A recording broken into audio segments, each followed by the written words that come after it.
So that delighted me as I had. You saw your gift? What? You saw your gift, right? What gift? I'm recording. Bye bye. Oh. Bye bye. Everybody knows you. Why'd you go in there? Now everybody scream enough respect to the X. Enough respect given.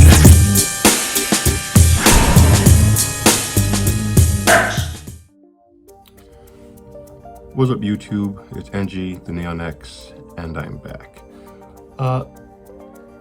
Today I'm into Samsung and news that was released, I think it was last week. It was last week. Actually, a lot of news came out about Samsung last week, and if you are in the Samsung camp or are just a phone or tech enthusiast in general, the news probably got you excited as well. I guess the main thing was they have released the timeline for their One UI 3.0 update on pretty much all of their current devices. Now, I don't remember all of the dates for every device, as most of them don't pertain to me, but I do recall the S20 actually begins to get the update this month. I think T-Mobile has already began with the updates, and I think Verizon as well, at least here in the US. When the news first broke, on the list, and I might be able to put the list here somewhere if you haven't seen it, or at least a link to it perhaps. The Samsung Galaxy S20 FE actually wasn't on the list, and it left me and others, or others and myself, let's speak correctly. It left others and myself a little confused, as the F20, well, the S20 FE, but let's just call it the F20, is one of 2020's best phones, without question. But it wasn't on the list to get the Android 11 One UI 3.0 update, and we were trying to scratch our collective heads and figure out why. It is a new device. It more than has the capacity and the ability to handle the updates. Why wasn't it on the list? And because people were confused, and I'm sure a few were upset, me included, as I do have a FE, and it has become a mainstay device, actually pushing away or becoming my main single screen device, taking the place of my LG V60 for when a device like this is a better use case than my Duo. But it came out a few days after the fact that the FE was actually going to get the One UI 3.0 update, and a lot sooner than we had thought. It's actually going to receive the update. I think it said December 27th they will start to push it. So the S20, it seems the entire family is getting the update this month. So a lot of the One UI features that my Pixel has will finally be implemented on my FE, but with a little Samsung twist. So it'll be very exciting to see how that actually works out, and I'm sure it will be amazing. But even before that news, and I did want to talk about this as well, this here is my Galaxy Fold. This is actually the device that began this entire YouTube experience for me.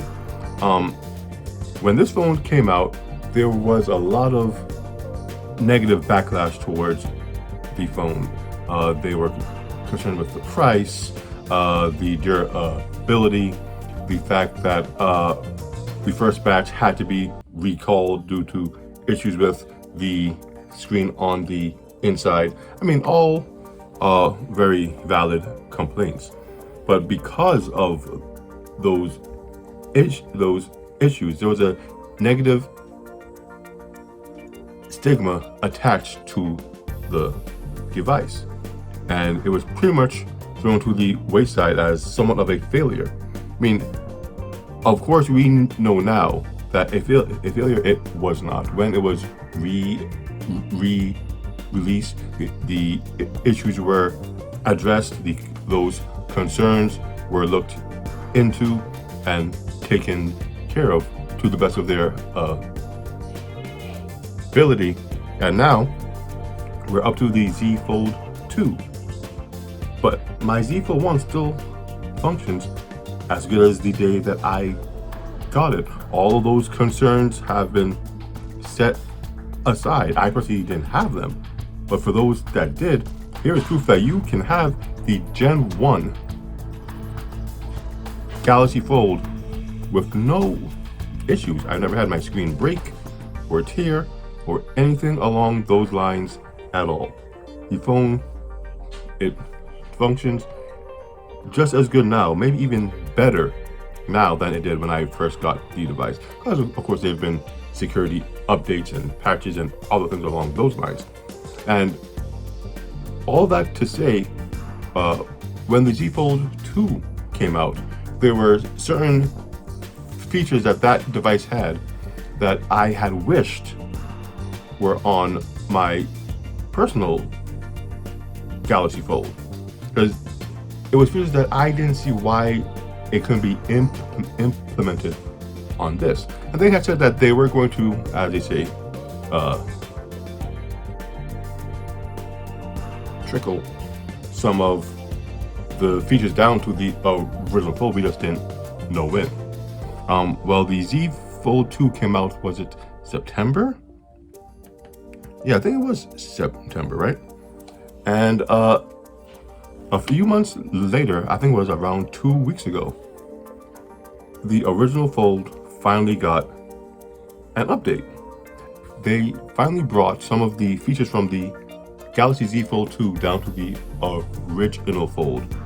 And two of the most prominent additions to the Fold were these. The first one being they updated the camera app to act more like the camera app on the Z Fold 2. Features like having your viewfinder on one side and being able to flip through pictures on the other side weren't available before. Now they are, so that makes it that much easier to go through pictures that you've taken, shots that you've taken. Perhaps you're doing a model shoot. I mean, I don't know why you do it with the Fold. The cameras are good, but perhaps you're taking pictures of family, your dog, whatever the case might be, and you want to do a quick comparison. Perhaps you're trying to emulate a picture that you have of something else in some other format, and you need a quick reference to that pic. You can have it up here while you're taking the picture there. The other option that they did, that I'm very happy that they brought from the Z Fold 2, is by pressing that little tab there, you're now able to see what I see on this side. So if I'm taking your picture, what I'm looking at here is the same thing you're seeing there. See? That's what I'm seeing. So now the person on the other side can actually pose themselves accordingly. They can actually stage themselves within the scene without me having to say move left, move right. If it's their scene that they are trying to create and you're just the photographer on the other side, they are now able to pose themselves, stage themselves, and let you know when they're ready to take the pic, because they can now see what you're seeing through the view finder. And there was no reason, at least in my personal opinion, why the original Fold didn't come with that to begin with. The next thing that it did get, you're now able to pair your apps. So you're able to pair your apps, but now you're also able to manipulate how they flow within your space. And you can pair, now you can do, I mean, you can pair 3 apps, 4, whatever well, 4 if you want your window to float, but you're now able to move them around. That wasn't a possibility before, not like this. And then from here, you can actually, with a button like you saw, create the app pairing with the click of a button. I just did the 3 pair. It is now saved, and I can just get rid of everything and call it a day. So nice little features that they did add. I mean, I know there's a lot more under the hood. There's things to do with text, messaging, and calls, things along those lines, knocks, all of that. And it, it pretty much refreshed the phone.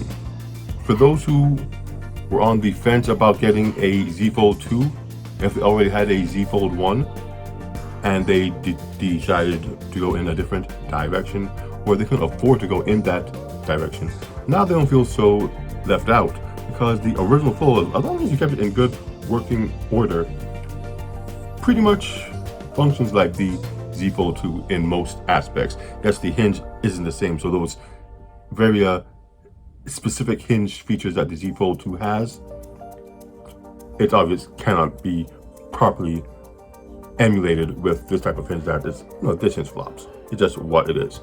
It locks here and it locks here. But the increments in between, that's just a nice little feature that the Z Fold 2 has, where you can lock it in any place and it works. This one just can't do it. The hinge wasn't made like that. At least the software features that could have worked on the Z Fold 1 that the Z Fold 2 had, they did bring it to it. And Galaxy Fold owners like me are happy to have them. So in other news from Samsung, like I said, I read and I just want to share it.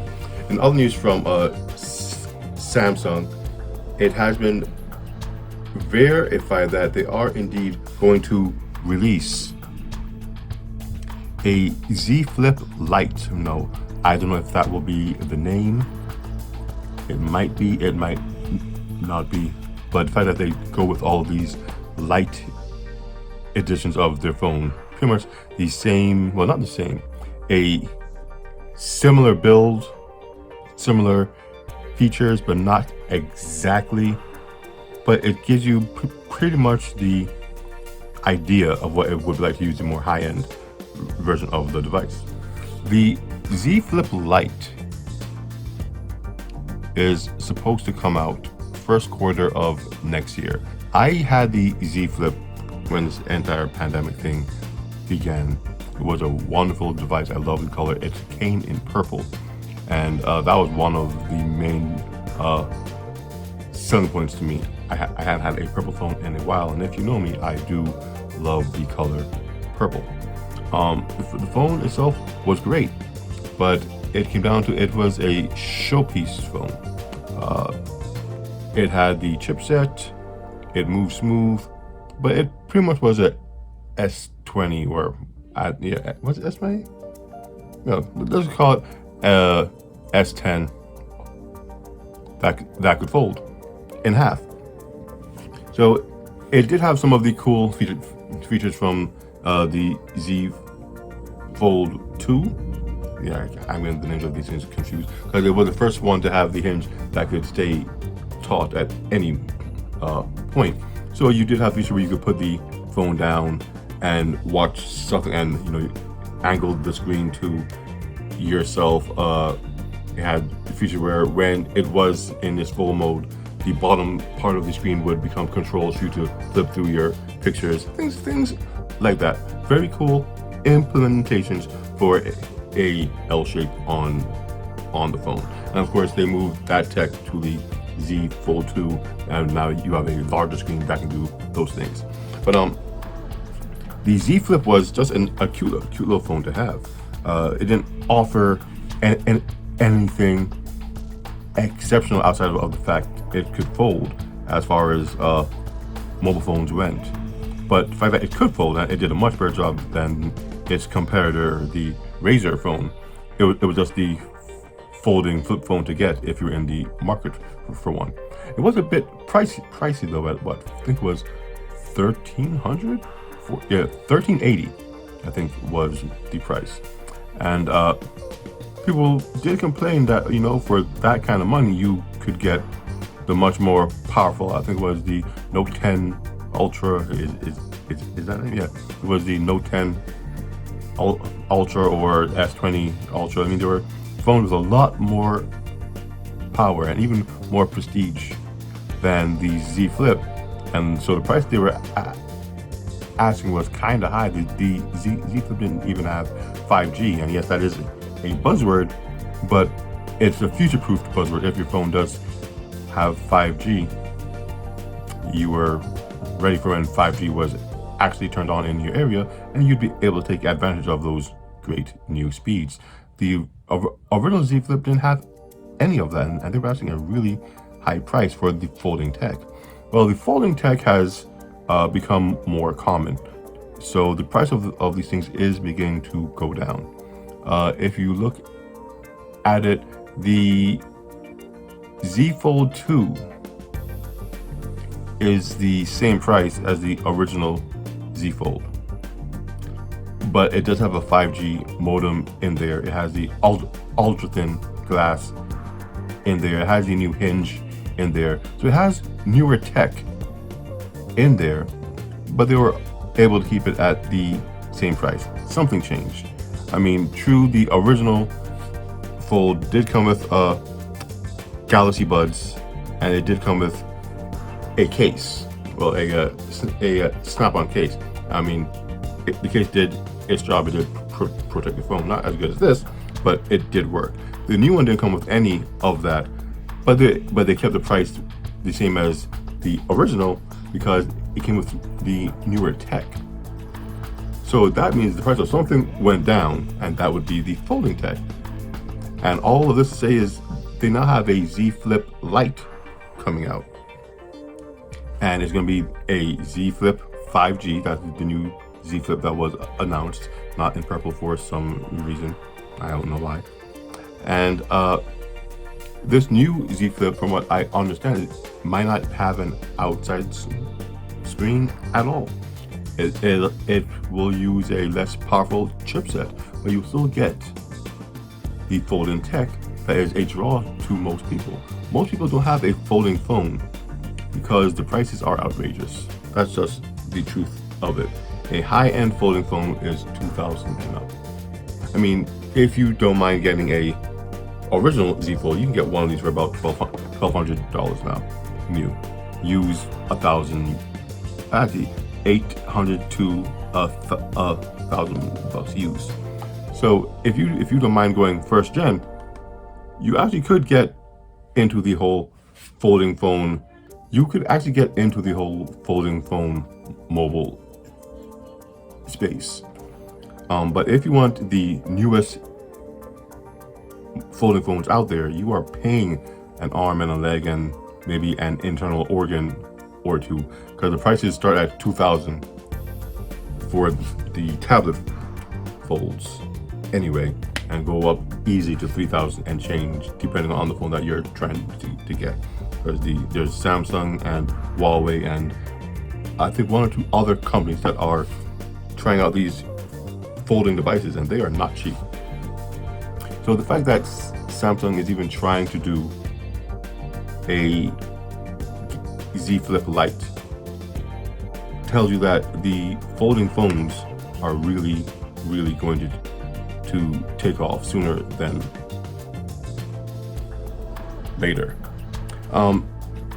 There was actually talk, and I've been saying this for a while though, that there may not be another Galaxy Note. And if there is, it might just be the last Galaxy Note. The talk of the town, or the talk of the web, was that Samsung was going to stop producing Galaxy Notes to focus on Galaxy Folds. And it only makes sense. The rumor was the next Z Fold was going to carry an S Pen. And that's all any of us could ask for. We had hoped the Z Fold 2 would have an S Pen. It was what I was hoping for, at least. And when I read and saw that it didn't, and it couldn't even use an S Pen, it really turned me off. And thank God that the Duo was there to catch me and hold me in this warm dual screen embrace and make me feel better about the future of foldable devices. But I've said before, and I still think it's a very wise idea, that Samsung should stop production of the Galaxy Notes, or the only distinct feature that the Note line has over the S line is the S Pen. Before, the Note was the is-all end-all of Android devices, or it was the is-all end-all of Android devices. Everything that could be thrown into a device was thrown into a Note, and it was, as they called it, the Swiss Army knife of mobile phones. Anything and everything a mobile phone could do, the Note could do it in some way, shape, or form.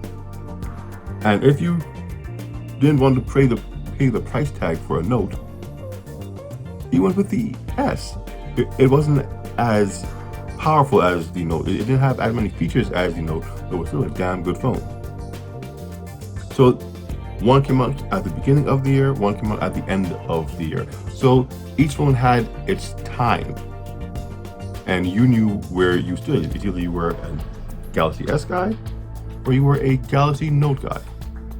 But over the years, that the distinction between the two, the line between the two began to blend to the point where you couldn't tell an S Pen, or you couldn't tell the S line from the Note line unless you physically saw them use the S Pen on the Note.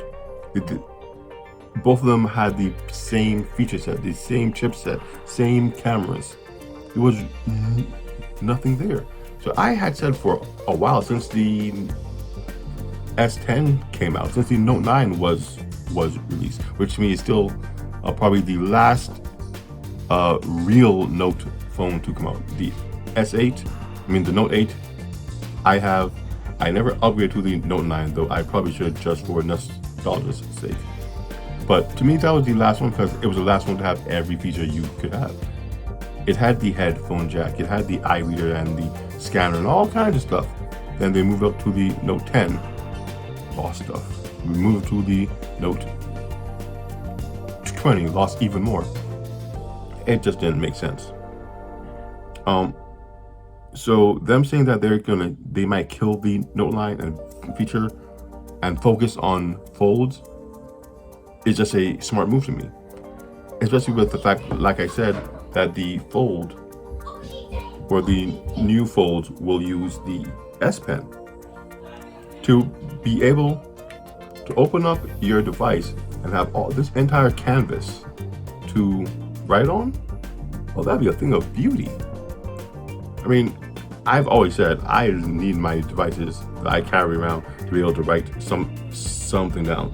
Just today I had a thought like, oh, that's a good thing to say. And I know how I work. I'll have it there, and something will catch my attention, and I'll forget the wording or the phrasing or whatever, and it's just gone. And hopefully it'll come back later. But I normally have a phone with some kind of writing implementation, and I write it down. Today I didn't have it. I had left the Duo at home. I had the iPhone and the FE on me, and none of them have a quick way to jump into something and write. It's just not there. I've always felt that the Note line should end, or should have ended a while ago, because none of the features that made a Note were there. It wasn't that holy grail of Android devices that every other device looked up to. It simply became another device. And it just wasn't the same. I lost interest in the Note after the Note 9. Actually, pretty much after the Note 8, because even the Note 9 I didn't much care for. I was waiting for the Note 10 to wow me, and I cared for less than the Note 9 and the Note 20 thereafter. So if they focus their attention on the folds and give the folds S Pens, hell, give all of their devices S Pens. Make the S Pen an extra attachment that works with all of their devices. You buy the S21 that is supposed to be announced next month, I think. You should be able to buy that, and if you want, add an S Pen. And when the phone recognizes the S Pen, you get all of those nice little S Pen features that the Note had, and you'll have a Note. The Note shouldn't be its own device anymore, because there's nothing that stands out from between the Note and the S, except for the pen. So just make the pen an attachment for the S, then make a higher end pen for the folds going forward, and I think they'll have something there.